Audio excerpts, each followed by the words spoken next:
bonjour. Bonjour, merci. Nous voulons savoir sur quoi porter votre intervention ce matin au stand de la RDC. Ouais, nous avons pensé quitter les sentiers battus pour qu'à cette occasion, nous puissions circonscrire le deuxième partenariat gouvernement et CAFI à travers ses principes directeurs et ses perspectives d'avenir. Nous avons pensé d'abord au travers des 5 principes qui guident ces seconds partenariats. Le premier a porté sur la confirmation des 3 fenêtres d'intervention du FONARED, à savoir les financements des capacités de nos administrations au travers des politiques nationales cohérentes qui boostent la gestion macroéconomique et des investissements territoriaux, juridictionnels, à savoir les petits programmes PIRED qui implémentent les différentes politiques nationales en amont. Et comme deuxième fenêtre d'intervention qui a été renforcée, c'est celui en rapport avec les paiements de services environnementaux. Et comme troisième fenêtre d'intervention, c'est celui portant sur les financements de l'arrêt de plus. Et comme deuxième principe directeur des seconds partenariats, c'est de situer effectivement le FONARED comme structure de gouvernance du partenariat entre le gouvernement et CAFI. FONARED comme structure technique et administrative qui apporte les inputs à toutes les structures de gouvernance du partenariat, à savoir les comités de pilotage et les comités de revue de programme. Et comme troisième principe de ce second partenariat, c'est en rapport avec les renforcements des capacités du FONARED au travers d'une redéfinition, d'un élargissement des structures de sa gouvernance, notamment les comités de pilotage qui a été scindé en comité de pilotage politique et en comité de pilotage technique, et aussi élargi les comités techniques de programme en les convertissant en comité de revue de programme avec un élargissement des compétences à l'intérieur. Parce que la stratégie dans le cadre du second partenariat, c'est de renforcer la programmation et d'améliorer davantage l'expression de besoins pour consommer les différentes ressources qui sont mises à la disposition du gouvernement via son partenaire CAFI. Et quatrième principe, c'est celui en rapport avec les redimensionnements du FONARED. Il faut renforcer le FONARED au travers de la définition des nouveaux termes de référence qui renforcent davantage le FONARED, et aussi au travers de l'adoption d'un nouvel organigramme qui fait intervenir une expertise beaucoup plus élargie et renforcée pour la bonne prise en charge des questions en rapport avec la programmation et les suivis évaluations sur le terrain. Et le quatrième, je dirais, principe directeur, c'est celui de quitter les programmes territoriaux qui sont limités dans le temps et dans l'espace pour aller vers un programme beaucoup plus ambitieux, un programme national beaucoup plus ambitieux, à savoir le programme en rapport avec les paiements de services environnementaux. Il s'agit pour le gouvernement et son partenaire CAFI d'orienter vers les populations de proximité des flux monétaires en vue de leur permettre d'améliorer leur quotidien, c'est-à-dire au travers de certaines pratiques vertueuses en rapport avec la protection des écosystèmes, notamment au travers de pratiques en rapport avec l'agroforesterie, la régénération du couvert forestier pour assurer l'offre en bois énergie, la mise en défense des savanes. Et nous pensons qu'au travers de ces différents principes directeurs, les nouveaux partenariats avec CAFI va devoir se développer davantage. Il nous revient, nous aussi, partie congolaise, de faire un grand effort d'organisation, de capacitation, pour qu'à chacune de nos discussions, nous soyons même de poser clairement nos desiderata. Et dans les cas d'espèce, je veux saluer l'apport constructif de notre président du comité de pilotage, à savoir le ministre des Finances, et de son vice-président, Madame le ministre d'État ministre en charge de l'environnement et du développement durable, qui, à chacune des discussions avec le partenaire CAFI, à chacune de nos réunions, soit au conseil d'administration de CAFI ou à l'évaluation, aux différentes réunions saisonnières sur l'évaluation du partenariat, il ne manque pas de claironner un discours assez cohérent, assez constructif, qui fait que demain après-demain, nous essayons de quitter les sentiers battus pour aller de l'avant. Le premier partenariat a existé, on a vu toutefois que les financements ont été décaissés, mais les objectifs poursuivis à travers ces financements n'ont pas été atteints, notamment la déforestation. On a vu que pendant cette période de 5 ou 7 ans, la déforestation RDC avait augmenté. Qu'est-ce qui sera fait pour que ces partenariats puissent être un succès? Oui, merci Monsieur Alfredo.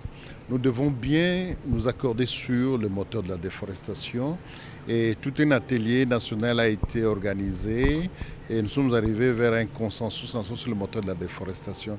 Aujourd'hui, les thématiques en rapport avec la déforestation vont au-delà du seul ministère de l'Environnement.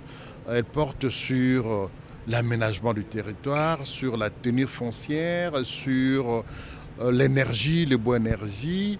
Elle porte sur la sécurisation de l'espace national. Bref, c'est de pratiques diverses qui impactent la déforestation dans notre pays.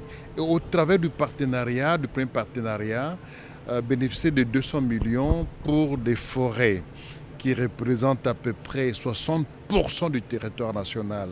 Pour un pays comme le nôtre, dont la superficie est estimée à près de 2 350 000 km², imaginez-vous appliquer 60% pour dire que 200 millions ne sont pas forcément suffisants pour agir de manière durable sur le moteur de la déforestation.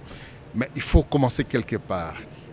C'est-à-dire au travers des politiques d'habilitation de gestion macroéconomique, à savoir doter le pays d'une politique nationale d'aménagement du territoire avec une loi qui l'accompagne et des instruments de gestion qui sont en train d'être élaborés en matière d'aménagement des territoires, doter le pays d'une politique de l'énergie avec toutes les discussions que nous avons sur le mix énergétique, doter le pays d'un programme national de gestion durable des forêts avec des composantes utiles en matière de politique nationale forestière, en matière de revue légale des concessions des titres forestiers, en matière de mise en place du conseil consultatif des forêts et en matière de lutte contre l'exploitation illégale du bois et au-delà, mettre en place toutes ces stratégies sectorielles en matière de politique nationale de la population.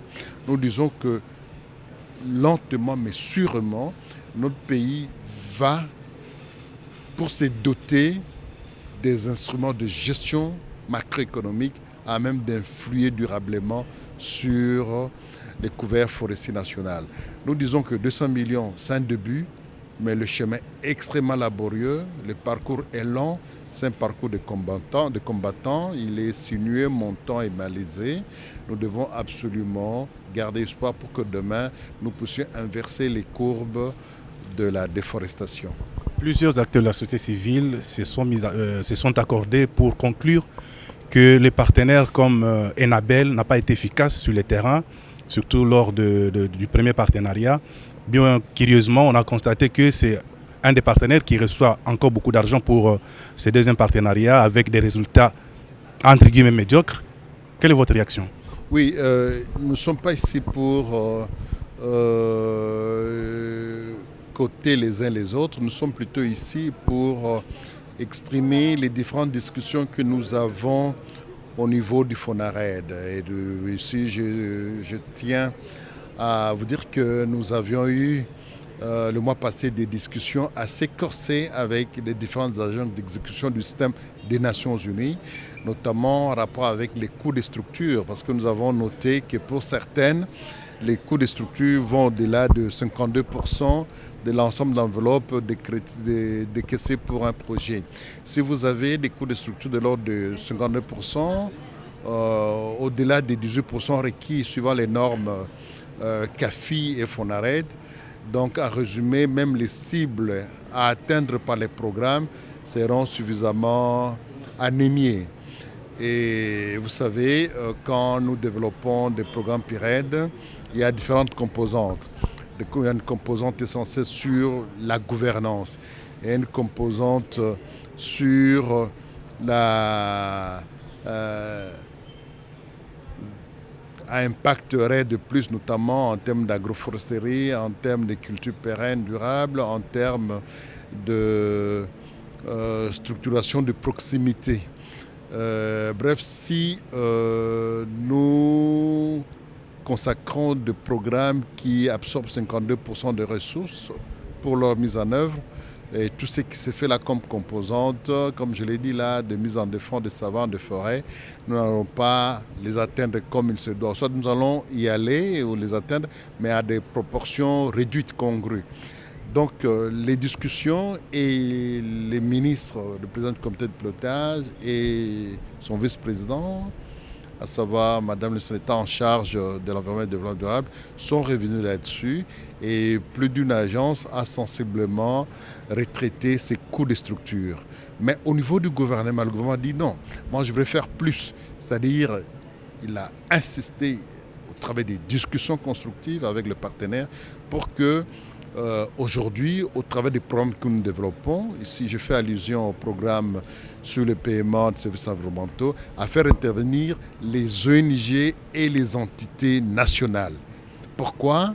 Et les ONG internationales qui n'ont pas accès direct aux ressources CAFI. Pourquoi l'intrusion? Parce que c'est pour élargir l'expression de besoins, pour élargir davantage la gamme de programmes, et aussi assurer une pérennisation, une appropriation des programmes sur le terrain. Si vous allez dans les recoins de l'Équateur ou les recoins du Kasaï, du Maniema, vous verrez que les ONG nationales ont pignon sur rue. Elles vivent en osmose avec les populations attenantes aux écosystèmes. Et si nous passons par eux, nous pouvons garantir la pérennisation des programmes, même au-delà de l'extinction de financement. Donc la stratégie pour le gouvernement qui apparaît la plus efficace aujourd'hui, c'est d'élargir la gamme de partenaires ayant accès aux ressources CAFI et nous sommes arrivés, mais nous devons le dire, que pour accéder à ces ressources-là, tous ces mécanismes de sauvegarde, notamment de vérification, notification et de rapportage doivent être garantis. C'est des ressources financières. Nous invitons vivement les différentes entités nationales, ONG nationales, ONG internationales, à davantage se doter des capacitations techniques, financières et fiduciaires pour accéder aux ressources et pour assurer une bonne mise en exécution. Est-ce qu'on peut penser que le décaissement pour cette deuxième lettre d'intention peut intervenir dans les 3 prochains mois, donc dans les 3 premiers mois de l'année prochaine? Nous avons soumis déjà au départ de Kinshasa pour le comité de pilotage qui devait se tenir le 3 novembre de financement à des caisses, enfin, de programmes à financement immédiat de l'ordre de 42 millions de dollars pour des expressions de besoins de l'ordre de 157 millions, c'est-à-dire avec le renforcement de CAFI, plutôt avec le renforcement du FONARED, via le renforcement des structures de gouvernance et du renforcement de son organigramme, avec les recrutements d'une nouvelle expertise capable d'améliorer notre capacité de programmation, de suivi et d'évaluation sur le terrain. Comme nous l'avons dit, ce deuxième partenariat a aussi comme principe directeur le renforcement des capacités du FONARED. Nous pensons suffisamment absorber les ressources pour davantage programmer et davantage délivrer au regard de nos fonctions régaliennes. Dernière question assez rapidement. Qu'en est-il aujourd'hui du statut juridique du FONARED? Oui, c'est un défi que nous avons mis dans nos perspectives, si vous nous lisez attentivement. Nous cherchons à pérenniser le FONARED au regard de la pérennisation du partenariat CAFI et FONARED. Nous cherchons à définir un profil juridique pour le FONARED et ce profil juridique doit répondre au cadre institutionnel national, c'est-à-dire au cadre légal et réglementaire national. Mais encore, il faudrait que ces cadres institutionnels, légaux et réglementaires puissent être compatibles aux exigences du partenariat. Bref, nous sommes en train de travailler là-dessus et au travers de ce profil juridique, nous pouvons davantage identifier des ressources qui doivent pouvoir bénéficier au financement des programmes via le FONARED. Et nous comptons également, au travers de cette redéfinition du profil juridique, élargir davantage des discussions avec les différents partenaires de financement, parce que comme vous le savez aujourd'hui, nous fonctionnons sous mode projet mis en œuvre par le PNUD. Il y a quand même une certaine limitation en termes de prise d'engagement. Et nous sommes là-dessus avec le concours du ministre des Finances, de Madame le ministre d'État en charge de l'environnement et du développement durable. Nous allons y arriver, laisser les experts travailler et tout ce que nous le faisons de commun accord en concertation avec le partenaire CAFI qui nous apporte cette première phase de décapitalisation. Et j'insiste ici pour dire que le FONARED ne se réduit pas forcément à CAFI. C'est-à-dire nous devons élargir la gamme des intervenants, la gamme de financement pour que CAFI soit un des partenaires de financement. Et nous sommes en train de travailler là-dessus. Merci beaucoup. Merci, M. Alfredo.